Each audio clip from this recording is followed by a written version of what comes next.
بسم اللہ، فوراً اعتراض۔ اس کا مطلب ہے کہ ابراہیم کی نیاز ہر کوئی کھا سکتا ہے۔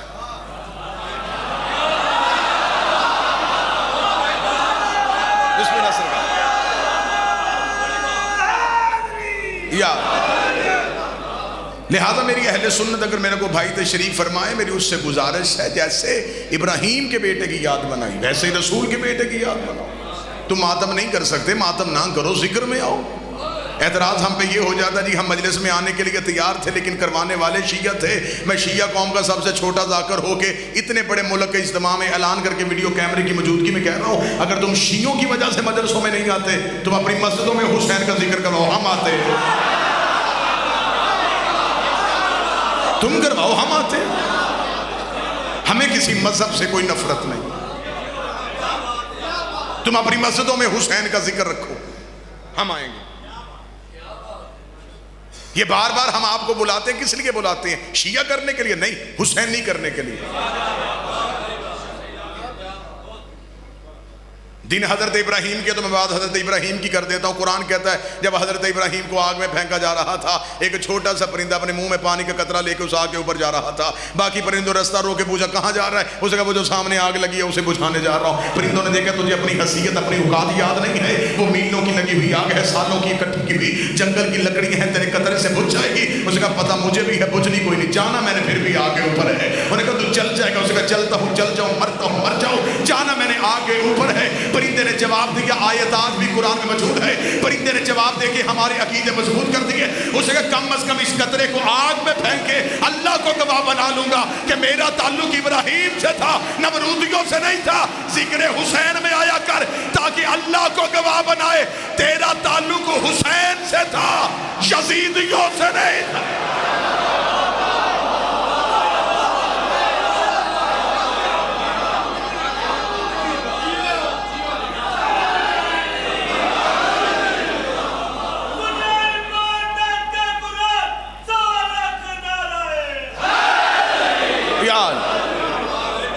بسم اللہ صاحب آؤ، احسان ہم گنوائیں تمہیں حسین کے، تم مقروض ہو سارے حسین کے، تم نے قرضہ دینا ہے حسین کا، تم مجلسوں میں آ کے حسین کا شکریہ ادا کرو۔ 8 ذی الحج حاجی حج کے لیے آ رہے ہیں، مصحف نہیں فضائل کی صورت میں پڑھنے لگو۔ بادشاہ حسین سے ہمیشہ خیرات مانگی ہے والی خراسان سے، مشہد میں بیٹھ کے، میرا بادشاہ مجھے وہ مضمون عطا کرنا جو لوگوں نے مصحف کے رنگ میں پڑھے، میں فضائل کے رنگ میں پڑھوں۔ جناب سیدہ کا دربار پہلی بار میں نے فضائل کی صورت میں پڑھا، چھوٹی عالیہ کا دربار میں نے فضائل کی صورت میں پڑھا۔ میں تمہیں حسین کا سفر فضائل کی صورت میں سنانے لگا۔ موضوع سے دلچسپی نہ ہو تو کوشش کیجئے کہ تائید کا حق ادا ہو۔ امام حسین علیہ السلام نے مدینہ چھوڑا اور مکہ پہنچ گئے۔ 28 رجب روانگی مدینہ سے، شعبان کی 2 امام حسین کا دخول ہے مکہ میں۔ پھر امام حسین علیہ السلام 4.5 ماہ تک مکے میں بیٹھے رہے۔ تاریخ کے مورخ نے ہمیں کہا حسین حج کا انتظار کر رہے تھے۔ میرا پہلا سوال یہاں پہ اتنے بھرے مجمع سے یہ ہے کہ حسین علم امامت سے جانتے تھے کہ میں نے حج نہیں پڑھنا؟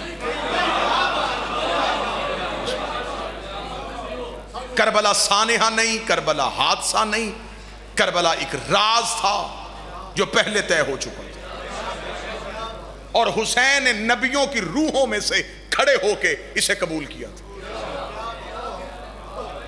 امام حسین علیہ السلام جب جانتے تھے کہ میں نے حج نہیں پڑھنا، پھر مکہ میں رکنے کی وجہ کیا تھی؟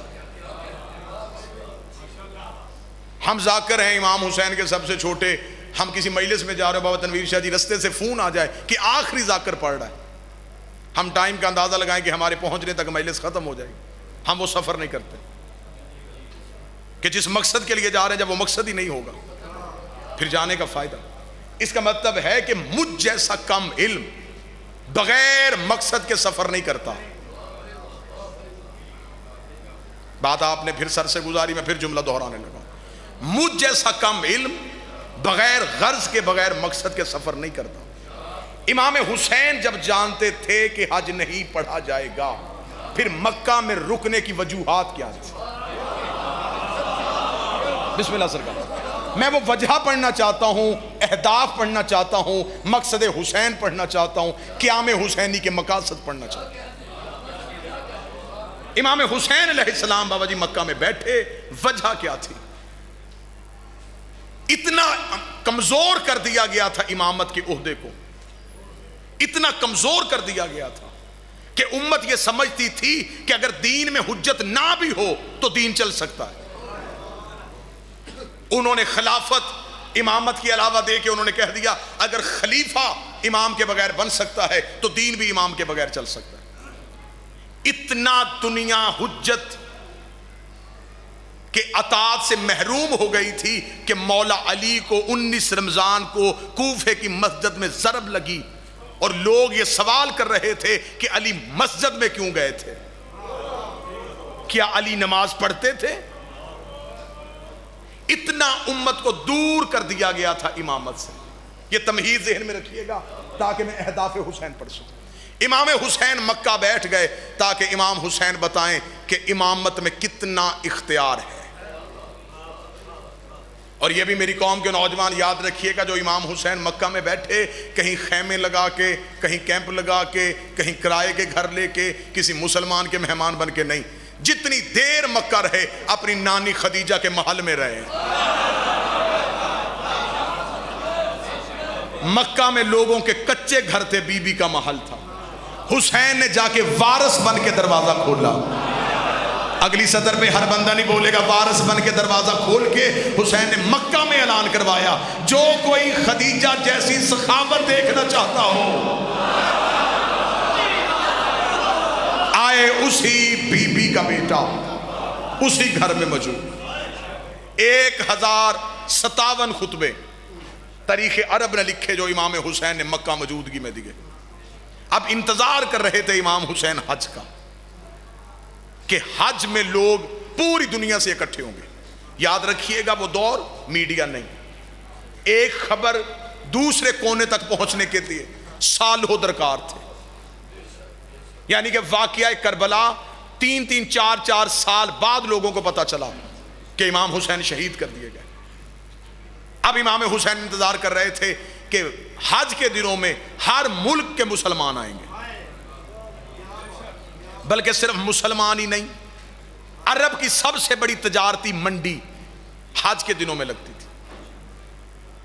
موضوع کے ساتھ دلچسپی ہے یا نہیں؟ جو غیر مسلم، جو مسلمان نہیں بھی تھے، وہ بھی خرید و فروخت کے لیے حج کے دنوں میں پہنچ جاتے تھے۔ حدود حرم میں داخل نہیں ہوتے تھے لیکن مکہ شہر میں وہ موجود ہوتے تھے۔ اب جو بندہ یمن سے چلتا تھا حج کے لیے، وہ کوشش کرتا تھا کہ میں یمن سے یمن کی چادریں لے جاؤں، وہاں رش ہوگا، وہاں میں یہ چادریں بیچوں گا، میرا رستے کا خرچ نکل آئے گا۔ مصر کے لوگ مصر کی جنس لے کے آتے تھے، ترکی کے لوگ ترکی کی جنس لے کے آتے تھے۔ اس طرح حج کے دنوں میں بہت بڑی تجارتی منڈی لگ جاتی تھی۔ امام حسین انتظار کر رہے تھے کہ حج کا رش ہو۔ جو ہی حج کا رش بڑھتا گیا حسین مطمئن ہوتے گئے۔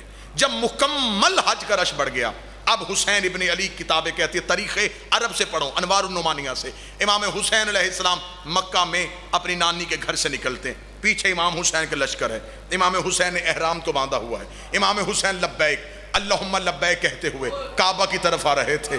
شاید کوئی سننے والا کان ہوتا، اس وقت کعبہ لبیک یا حسین کہہ رہا تھا، لبیک اللہم لبیک کی صدائیں دیتے ہوئے حسین ابن علی خانہ کعبہ کے قریب پہنچے۔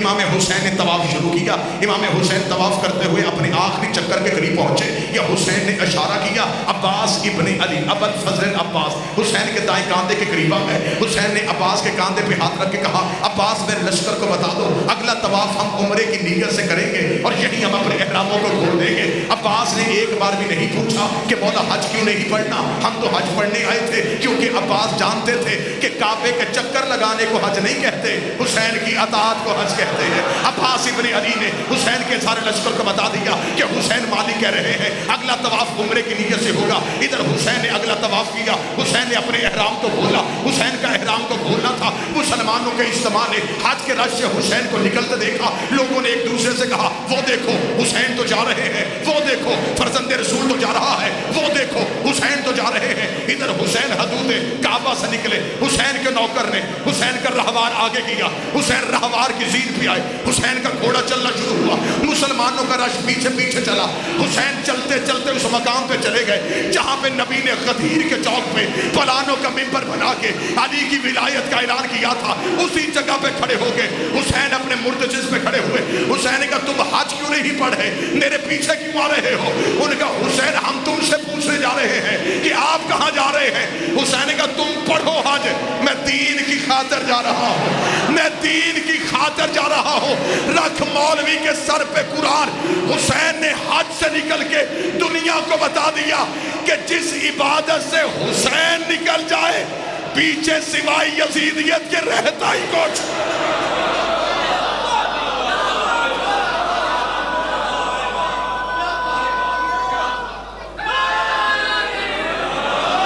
حسین نے کہا تم پڑھو حج, میں دین کی خاطر جا رہا ہوں. یہ لفظ میں نہ دکھا سکوں, میں اپنی گردن کا لہو دوں. حسین نے کہا میں دین کی خاطر, حکومت کی خاطر نہیں, اقتدار کی خاطر نہیں, خلافت کی خاطر نہیں, امامت کی خاطر نہیں, دین کی خاطر جا رہا ہوں. اس کا مطلب اب حسین جو کعبہ سے جا رہے ہیں, یہ حسین نہیں جا رہا, یہ دین جا رہا ہے. مسلمان مولوی نے لکھا حسین چلے گئے, اجمیر میں بیٹھے فقیر نے کہا حسین نہیں گئے, دین اصل حسین.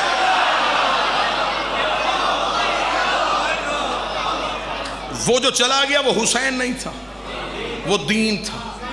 اب 35 ذمہ دار بندے سر پہ قرآن رکھ کے مجھے بتاؤ, دین لے کے تو حسین چلے گئے, پیچھے حج میں کیا رہ گیا تھا؟ حسین نے کہا میں دین کی خاطر جا رہا ہوں. اب اگلی سطر ہر بندے کے لیے نہیں, ہر بندہ اگلی سطر کے لیے نہیں. جن کا عرفان بلند ہے, عقیدے کا وضو ٹھیک ہے, وہ اگلی سطر کہنا. حسین کعبہ سے کیا لینے آئے تھے؟ حسین کعبے سے کعبے کی روح کو لے کے چلے.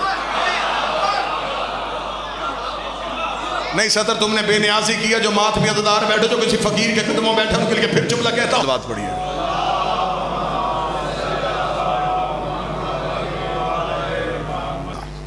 اب جتنے صحابہ اکرام تھے انہوں نے وہیں کھڑے کھڑے بیعت نہیں کی. ایک ایک صحابی فزیکلی جسمانی طور پہ علی کے قریب آیا, علی کے ہاتھ پہ ہاتھ رکھا, مبارکباد دی.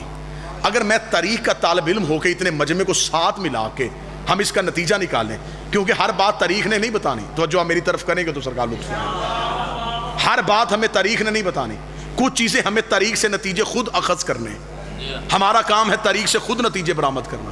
ایک بندے کا مجمع سے نکل کے منبر پہ آنا, بیعت کرنا, بیعت کر کے واپس جانا, کم از کم دورانیاں 1 منٹ. یہ میرا اپنی ایک ریسرچ اور ایک تحقیق کہ غدیر کے مجمع میں ایک بندہ اٹھے, منبر پہ آئے, بیعت کرے, واپس جائے, یا علی خیمے میں موجود ہوں وہاں بیعت کرے, کم از کم دورانیاں 1 منٹ. اگر صحابی 80,000 تھے تو 80,000 منٹ. اگر 1,25,000 تھے تو 1,25,000 منٹ. کیونکہ رسول نے کہا تھا آج ہر صحابی آ کے علی کے ہاتھ پہ بیعت کرے گا. ہاتھ پہ بیعت ہوئی. یہ میرا منبر کے غلاف پہ ہاتھ ہے, جب چاہو جس وقت چاہو, میں حوالہ نہ دکھاؤں, میں تمہارا نہیں 14 کا مجرم ہوں. 3 دن تک غدیر میں مسلسل بیعت ہوتی رہی. 3 دن تک رسول نے نماز با جماعت ادا نہیں کروائی. رسول نے کہا فرادہ نماز پڑھو. صحابہ نے آ کے کہا یا رسول اللہ آپ کی موجودگی میں ہم فرادہ نماز کیسے پڑھیں؟ فرمایا تمہیں نہیں پتا اللہ کا حکم آ گیا ہے, اگر جس نے علی کی ولایت کو نہ پہنچایا پھر تم نے رسالت کو نہ پہنچایا. آج اسی کی نماز ہونی ہے جو علی کی بیعت کر چکا. یہ ہے وجود علی ولی اللہ. اتنا وزن ہے علی ولی اللہ کا.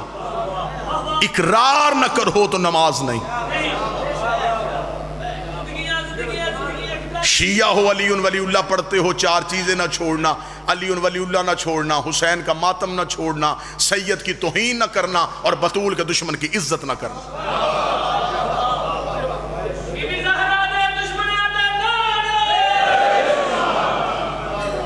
بدلہ غدیر کا مسلمانوں نے علی کی بیٹیوں سے لیا۔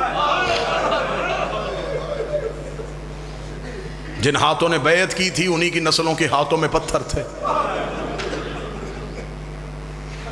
اور شام کے بازار میں کہہ رہے تھے اے علی تو نے ہمارے مردوں کو مارا، ہم نے تیری بیٹیوں کو مارا۔ محرم کا موسم قریب، محرم کا چاند قریب، بس مصعب کے حوالے سے بڑا معتبر نام آپ کے علاقے کا فخر زینت، بلکہ پورے عزاداری کے حوالے سے زینت۔ اللہ بابا جی کی صحت والی زندگی عطا فرمائے۔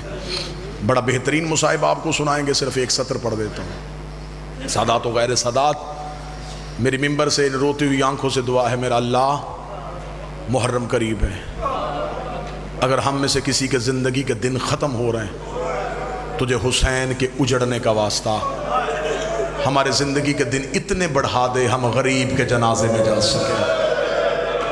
مولا ہمیں زندگی سے پیار نہیں، ہمیں حسین کی عزاداری سے پیار ہے۔ مولا ہمیں اتنے دن دے دینا، اگر ہم میں سے کوئی محرم سے پہلے کسی کے دن ختم ہو رہے ہیں، ہمیں اتنے دن دے دے ہم ایک بار حسین کو کھل کے رو سکیں۔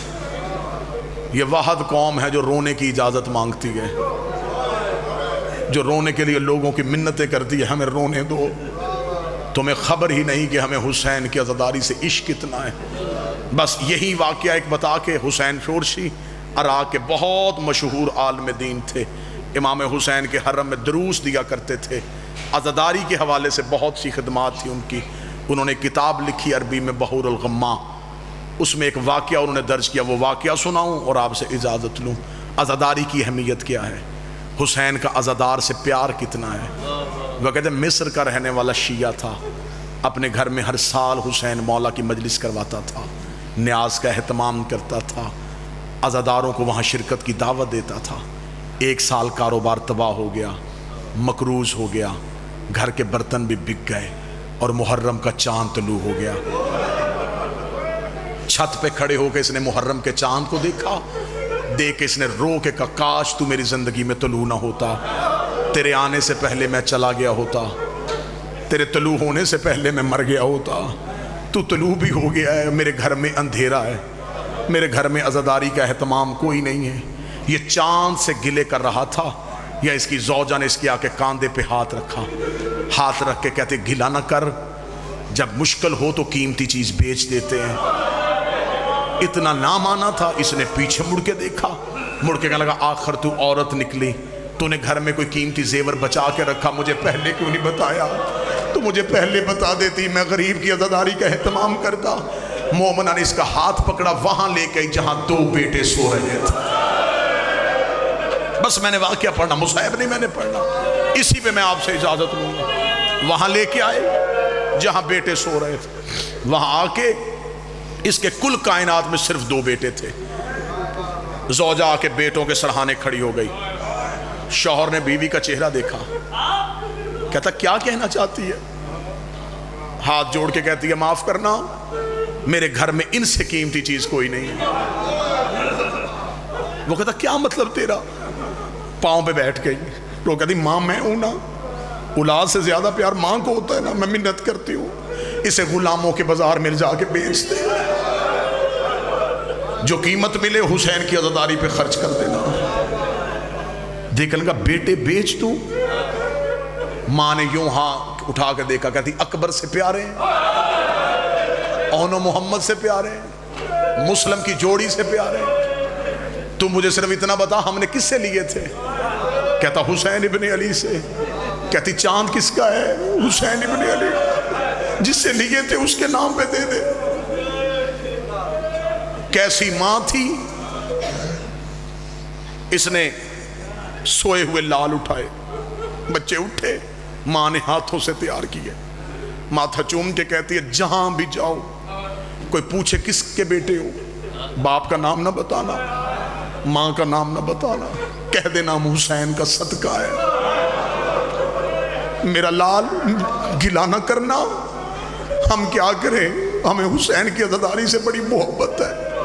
بچے تیار کر کے ماں نے آخری بار چومے، باپ کے ہاتھ میں دیے، بازار میں آ گیا جہاں بردہ فروشوں کا بازار تھا، صبح سے لے کے شام تک آوازیں دیتا رہا، غلام لے لو، غلام لے لو، غلام لے لو۔ شام ہو گئی، کوئی خریدار نہ آیا، دل اس کا بیٹھ گیا، پریشان تھا، یا دور سے ایک گھوڑے سوار آ گیا، گھوڑے سوار کے چہرے پہ نقاب تھا، گھوڑا قریب آ کے رکا، گھوڑے سوار کی آواز آئی، غلام بیچے گا؟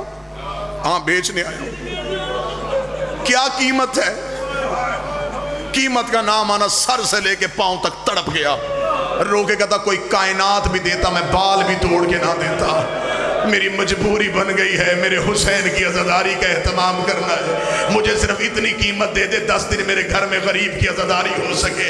اتنا جملہ کہنا تھا، گھوڑا سوار کی آواز آئی، وہ سامنے گھوڑے کی کوس میں وہ دیناروں کی تھیلی ہے وہ اٹھا لے، اتنا کہنا اٹھ کے کھڑا ہو گیا، دیکھ کے کہنے لگا میں تجھ سے قرضہ نہیں مانگ رہا، میں بیٹے بیچ رہا ہوں، اتنا بھی کیا ہے تو مجھے دینار خود نہیں اٹھا کے دے سکتا۔ گھوڑے سوار کی آواز آئی، میری مجبوری ہے، میرے ہاتھ ہوتے میں تیرے بیٹے ہاتھوں سے اٹھا، میری مجبوری ہے، میرے بازو کوئی نہیں، میرے بازو ہوتے میں تیرے لال ہاتھوں سے اٹھاتا۔ ایسے کر دینار اٹھا، بیٹے گھوڑے پہ بٹھا۔ اس نے کہا عجب مالک ہے، بیٹے اٹھا کے گھوڑا سوار کے ساتھ بٹھائے، بچے گھوڑا سوار کے سینے سے لگے، گھوڑا نظروں سے اوجھل ہو گیا۔ اس نے جاتا ہوا گھوڑے سوار دیکھا، دیناروں کی تھیلی ہاتھ میں، روتا ہوا گھر کی طرف چلا، دروازے پہ بیوی کھڑی تھی، خالی ہاتھ شوہر کو آتے دیکھا، بک گئے، ہاں بک گئے، یہ لے بیٹوں کی قیمت، یہ تو اولاد والے جانتے نا میں کیا پڑھ رہا ہوں، یہ لے بیٹوں کی قیمت۔ ماں نے بسم اللہ پڑھ کے قیمت لی، چومے، آنکھوں سے لگائے، حسین بادشاہ قبول کرنا۔ عزاداری کا اہتمام شروع ہو گیا، اعلان ہو گیا کہ اس مومن کے گھر حسین کی عزاداری شروع ہو گئی، ماتمی آ گئے، مجلس کا اہتمام، عزا کا اہتمام، پرسہ دے کے لوگ چلے گئے، اکیلی ماں باپ،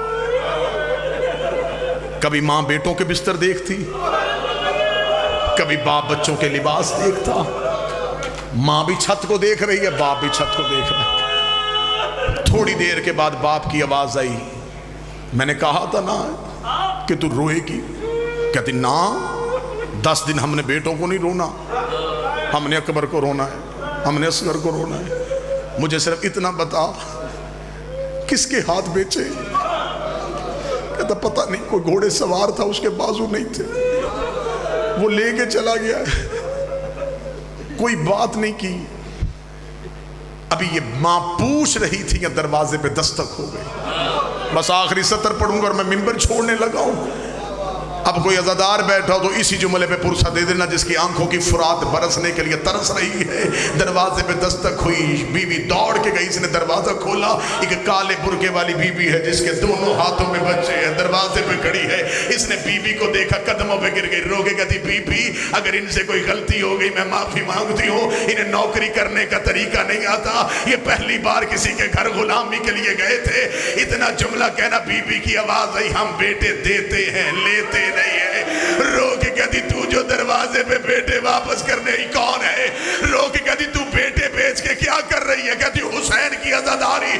رو کہتی تو میرے بیٹے کو رو رہی، میں تیرے بیٹے لے کے واپس آ گئی۔ قدموں پہ گر کے کہتی تیرا بیٹا، تو کوئی حسین کی ماں ہے؟ رو کے کہتی میں حسین کی دکھی پہلو والی ماں، جہاں حسین کی مجلس ہوتی ہے میں عزادار کا شکریہ ادا۔ اللہ لعنت اللہ علیہ۔